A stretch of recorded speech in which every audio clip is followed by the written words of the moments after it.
You know what that would be like if we were like kids and only wanted to eat candy, and I literally walked in right now with a fucking truck full of candy, and you'd be like, yo, where else is there candy? I'm like, motherfucker, we can't eat all this candy. Gary V. Primarily an end user, a salesperson, or a small organization right now with maybe 10 salespeople in it. LinkedIn, bro. You need to make 25 pieces of content a day for LinkedIn, specific. When people think of salespeople as one thing versus a saleswoman who happens to be a Falcons fan, that's a whole different, my game is in perpetuity. People are like, salespeople? And I'm like, no. They're like, how do I make 100 pieces of content? I'm like, okay, well, first of all, there's 50 states. So, there's 50. Hey, Alabama. Hey, salespeople in Alabama. It's your boy. That's already 50. Because I can promise you when you run ads against small businesses or sales organization in Alabama and it starts with what's up, Alabama, that already does better than it says, what's up, it's your boy Gary.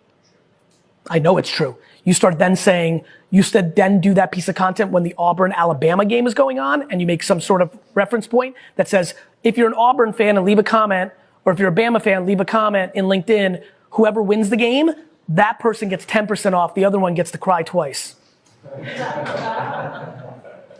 And so if you look at the collective reaction to that idea, that's why I win, because I'm in the game of ideas and then just making shit. LinkedIn is uncomfortably underpriced. Organic, let alone paid. You need to go,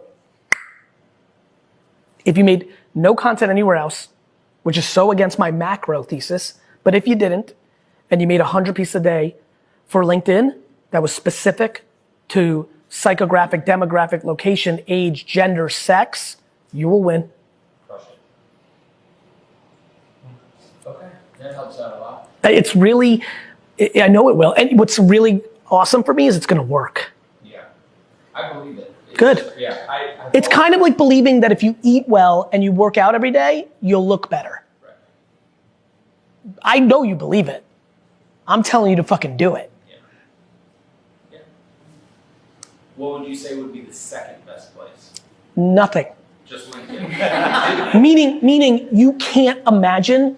You know what that would be like if we were like kids and only wanted to eat candy, and I literally walked in right now with a fucking truck full of candy, and you'd be like, yo, where else is there candy? I'm like, motherfucker, we can't eat all this candy.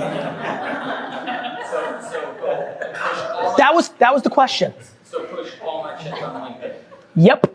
And just destroy it. Yes, but bring them value. Of course. Well, like that's a challenge too. You know, like that's not so easy. I don't think it's terribly easy, but I think with enough content, I can start digging into. And then start reading comments. Yeah. Ask questions. One of the things that very few people do is make content to ask questions. I love that. Because then you get answers in the comments, which then leads you to the next piece of content. Yeah. So much of my content is actually not made for any other thing than an insight to a hypothesis. It's how I got to all the content that I talk about today. There was no strategy session where I'm like, I'm gonna make content about parenting. That was a thing that happened out of making all the content that made me get to the realization of so many opportunities and vulnerabilities. That's why it resonates. The reason my content resonates is it comes from the community.